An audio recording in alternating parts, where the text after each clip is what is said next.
बिस्मिल्लाहिर्रहमानिर्रहीम। अस्सलामुअलैकुम स्टूडेंट्स, मैं हूं मोहम्मद उबैदुल्लाह खान, आपका अकाउंटिंग टीचर। आज का जो हमारा टॉपिक है वो है चैप्टर नंबर 4 आईकॉम पार्ट 1, और उसका चैप्टर नंबर 3 जो है वो भी हम साथ में थोड़ा सा डिस्कस करेंगे, एनालिसिस ऑफ बिजनेस ट्रांजैक्शंस। और चैप्टर नंबर 4 जो जर्नल एंट्रीज है उसकी प्रॉब्लम्स जो है वो आज से हम डिस्कस करना शुरू करते हैं। तो प्रीवियस लेक्चर में मैंने आपको इसकी बेसिक्स जो थी, डेबिट क्रेडिट के रूल्स और वो सारी बेसिक्स जो थी वो समझा दी थी। अगर किसी ने पहला लेक्चर नहीं सुना तो वो ज़रूर सुन ले, ताकि आपके लिए अगले क्वेश्चंस को सॉल्व करना आसान हो जाए। तो क्वेश्चन की तरफ चलते हैं हम। प्रॉब्लम नंबर 1 हमारे पास लिखी हुई है, जर्नल एंट्रीज का क्वेश्चन है ये। प्रॉब्लम नंबर 1 पे पहली ट्रांजैक्शन हमारे पास लिखी हुई है, अगस्त 1 साद स्टार्टेड बिजनेस विद कैश ₹50,000। साद ने क्या किया है, बिजनेस शुरू किया है विद कैश ₹50,000। किस चीज़ के साथ उसने अपना बिजनेस शुरू किया है? कैश के साथ उसने अपना बिजनेस शुरू किया है, और वो कैश उसके पास कितना है, 50,000। वो कैश कितना है जी उसके पास, ₹50,000। अब देखें, जब भी बिजनेस शुरू किया जाता है तो हमने ये चीज़ें देखनी कि हमारे बिजनेस के अंदर कौन सी चीज़ इंक्रीज हो रही है और कौन सी चीज़ डिक्रीज हो रही है। तो जब बिजनेस शुरू किया है कैश के साथ, तो कैश हमारा क्या है, एसेट है। कैश हमारा क्या है, एसेट है, और एसेट बिजनेस के अंदर क्या हो रहा है, इंक्रीज हो रहा है। और जब भी एसेट इंक्रीज होता है तो हम उसे क्या करते हैं, डेबिट करते हैं। ठीक है। तो जब भी जितने भी एसेट्स हमारे होते हैं इनको अगर हम इकट्ठा कर लिया जाए तो ये हमारे पास क्या बन जाता है, कैपिटल बन जाता है। और कैपिटल भी अभी इंक्रीज हो रहा है, क्योंकि जब जब एसेट इंक्रीज होगा कैपिटल भी इंक्रीज होगा, और जब एसेट जो है वो डिक्रीज होगा तो कैपिटल भी डिक्रीज होगा। तो अब कैश इंक्रीज हुआ है, कैश एसेट हमारा इंक्रीज हुआ, तो कैपिटल जो है वो भी क्या होगा, इंक्रीज होगा। और जब कैश एसेट है, एसेट इंक्रीज हो तो डेबिट करते हैं, और कैपिटल इंक्रीज हो तो उसे हम क्रेडिट करते हैं। ये मैं प्रीवियस लेक्चर में आपको सारे डेबिट क्रेडिट के रूल्स बता चुका हूँ। कौन सी चीज़ इंक्रीज होगी तो डेबिट करेंगे, और कौन सी चीज़ डिक्रीज होगी तो क्रेडिट करेंगे। तो अब अगर हम इसकी जर्नल एंट्री देखें तो इसकी जर्नल एंट्री हमारे पास बनेगी, कैश अकाउंट डेबिट। इसको लिखेंगे कैसे हम, यहाँ पे मैंने थोड़ा सा लिख के दिखा दिया आप लोगों को। ये जैसे हमारे पास लिखा हुआ कैश अकाउंट जो है उसे हम क्या करेंगे, डेबिट करेंगे। और टू कैपिटल अकाउंट क्रेडिट करेंगे। कैश अकाउंट जो है उसको हमने क्या किया है, debit, to capital account credit. 50,000 debit side पे उसकी अमाउंट लिख देंगे कैश की, और कैपिटल की 50,000 क्रेडिट साइड पे उसकी अमाउंट लिख देंगे। और यहाँ पे नीचे हम उसकी एक नरेशन लिखेंगे, स्टार्टेड बिजनेस विद कैश, के हमने बिजनेस शुरू किया है कैश के साथ। इस शॉर्ट एक्सप्लेनेशन को इसकी नरेशन कहा जाता है। ये कंप्लीट जो हमने लिखी है ये एक एंट्री है, ठीक है। और इस एंट्री के नीचे हमने क्या लिखा, उसकी एक छोटी सी डिटेल लिखी कि हमने क्या काम किया इसके अंदर। इसको हम क्या कहते हैं, नरेशन कहते हैं। सेकंड ट्रांजैक्शन को देखें, लिखा हुआ है परचेज्ड गुड्स फॉर कैश ₹10,000। अच्छा, अब ये देखिए, इस बिजनेस के अंदर हम परचेज कर रहे हैं, क्या चीज़ परचेज कर रहे हैं जी, गुड्स परचेज कर रहे हैं। गुड्स जो है वो परचेज कर रहे हैं। अच्छा, ये गुड्स जो है ये हमारा एसेट होती है, ठीक है। तो परचेज करने का मतलब क्या है कि बिजनेस के अंदर ये वाली चीज़ें आ रही हैं, हमने बिजनेस के वाले से देखना है। तो बिजनेस के अंदर किसी चीज़ का परचेज करने का मतलब क्या है कि उस चीज़ का बिजनेस के अंदर इंक्रीमेंट होना, इंक्रीज होना। तो परचेज क्या कर रहे हैं, गुड्स, ठीक है। अच्छा, याद रखिएगा जब हमें किसी चीज़ का नेम ना पता हो कि क्या चीज़ परचेज कर रहे हैं, अब गुड्स परचेज कर रहे हैं, गुड्स के अंदर कोई एक चीज़ शामिल नहीं होती बल्कि डिफरेंट चीज़ें शामिल होती हैं। तो परचेज करते वक्त गुड्स की जगह फिर हम परचेजेस का वर्ड यूज़ करेंगे, ठीक है। अच्छा, आगे लिखा हो फॉर कैश, यानी कि चीज़ें परचेज की और पैसे दे दिए। फॉर कैश का मतलब क्या है कि आपने कैश ट्रांजेक्शन की है, ये नकद पे आपने वो चीज़ें खरीदी हैं। अब जब भी आप कोई चीज़ खरीदेंगे तो उसकी पेमेंट आपने क्या क्या है, कर दी है, ठीक है। तो इसको अगर देखें तो इसमें देखें दो चीज़ें हमारे पास यूज़ हो रही है। सबसे पहले देखें गुड्स, गुड्स हमारा क्या है, एसेट। तो एसेट क्या हो रहा है, इंक्रीज बिजनेस में, और एसेट इंक्रीज हो तो हम उसे क्या करते हैं, डेबिट। और दूसरी चीज़ इसके अंदर देखें तो कैश यूज़ हुआ है, कैश भी हमारा एसेट है, और एसेट यहाँ पे क्या हो रहा है, डिक्रीज, यानी कि जब चीज़ें खरीदी हैं तो पैसा हमसे चला गया है, ठीक है। और एसेट डिक्रीज हो तो उसे हम क्या करते हैं, क्रेडिट करते हैं। और इसके आगे अगर हम एंट्री देखें तो एंट्री हमारे पास इसकी होती है कुछ इस तरीके से, purchases account debit to cash account credit. अच्छा, गुड्स का यहाँ पे गुड्स का वर्ड लिखा था, मैंने अभी आपको वही समझाना चाह रहा था। यहाँ पे गुड्स लिखा हुआ है और यहाँ पे मैंने लिखा है परचेजेस, ये देखिए।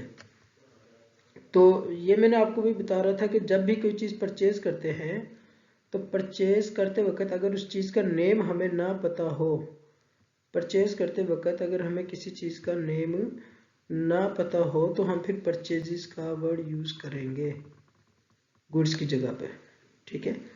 और अगर सेल कर रहे होंगे फिर सेल का वर्ड यूज़ करेंगे जब किसी चीज़ का नेम ना, अगर नेम पता होगा तो उस चीज़ का नेम ही यहाँ पे लिखेंगे।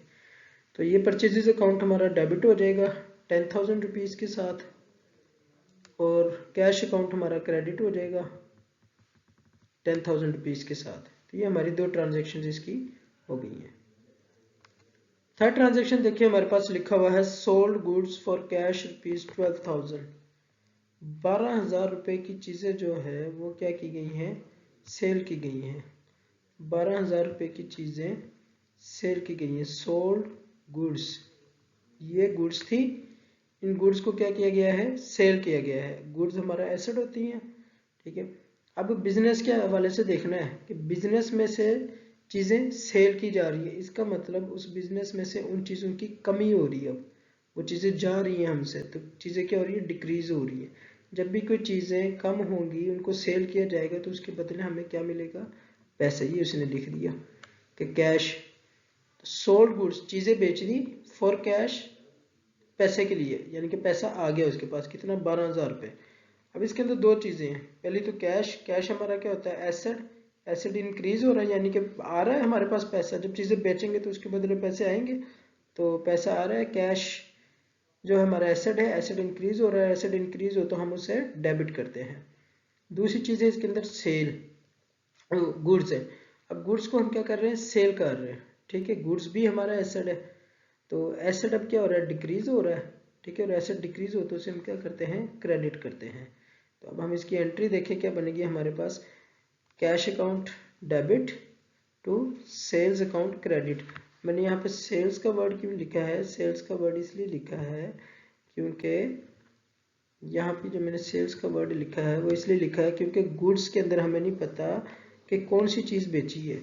अभी जैसे ऊपर मैंने परचेजेस का आपको बताया था कि परचेज करते वक्त अगर हमें चीज़ का नेम ना पता हो तो परचेजेस का वर्ड यूज़ करेंगे, और सेल करते वक्त अगर चीज़ का नेम ना पता हो कि क्या चीज़ सेल करनी है तो उसकी जगह सेल्स का वर्ड यूज़ करेंगे।